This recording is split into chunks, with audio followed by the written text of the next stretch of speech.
Again, a live shot at Beechwood Avenue, Lyndhurst Road, and wherever you are, we hope that you're safe. Doesn't look too bad right there, but I suspect in other areas it would be much worse than that. So with the approach of tropical storm / maybe Hurricane Sandy, JPS has activated its emergency operations. With us now, Omar Sweeney, he's the East Regional Director, and he'll give us updates on the power supply and outages. But before we go, we have some numbers. Before we start there, we have some numbers to show you again. The weather updates, 116, odd PEM 754-907-728 or 906-967-4-5, Air Sea Rescue, the police, 119, fire, 110, Kingfish 811, Crime Stop, 1-888-991-4000, and the utility companies, 1-888-225-5692 for NWC, 225-5577 for JPS, and 303-3000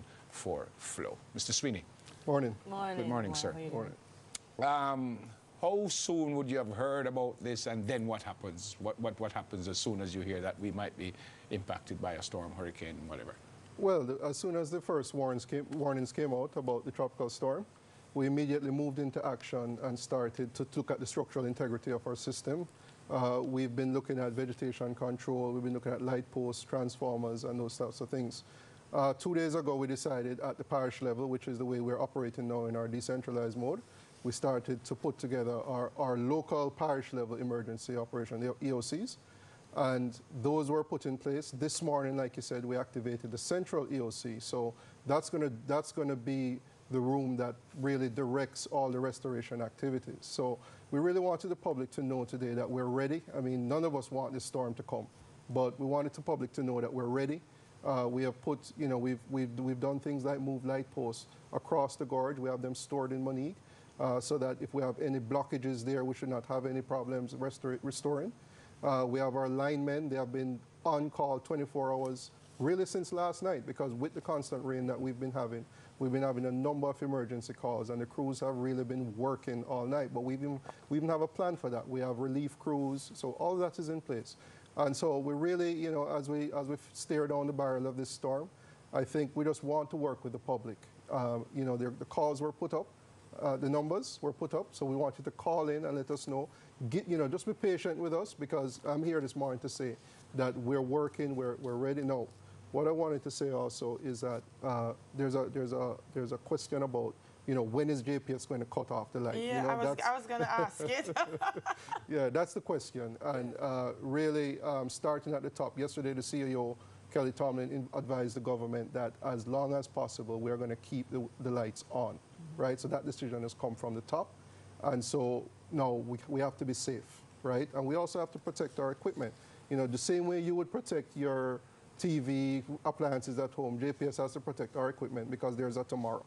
And so where we see it's either not safe or our equipment is at significant risk, then we're going to have to shut down. But like I said, that is the absolutely last What would be the option. causes that the equipment would be at significant risk? Well, you know, in areas where you have strong lightning storms maybe coming, where there may be water intrusion. You know, you've heard about the storm surge, for instance.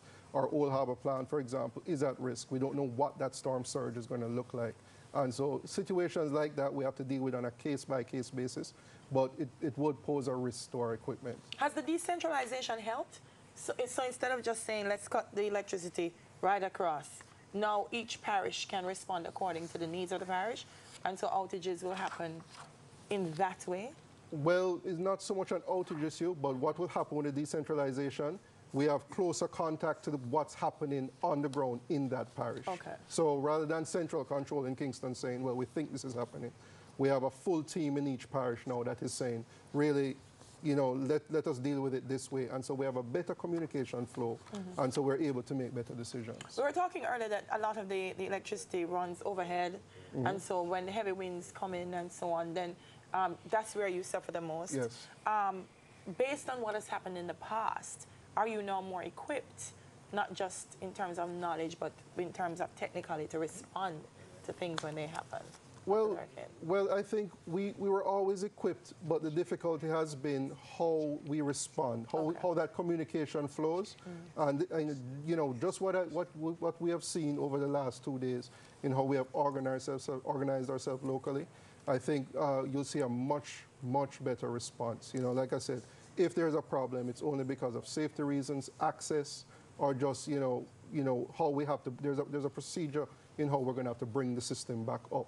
And so we're just really praying and hoping that, we get a soft touch, if you will. We've had steady rain. You haven't had any problems thus far because of that, have you? Well, we've had isolated problems, which, like I said, we've been working through the night to correct those, essentially. We had a problem at St. Joseph's Hospital, and the crew was there all night last night because the essential services, we definitely want them to stay up. And so we continue to have those crews along with our emergency crews on standby. Yeah, we send our reporters out in dangerous times.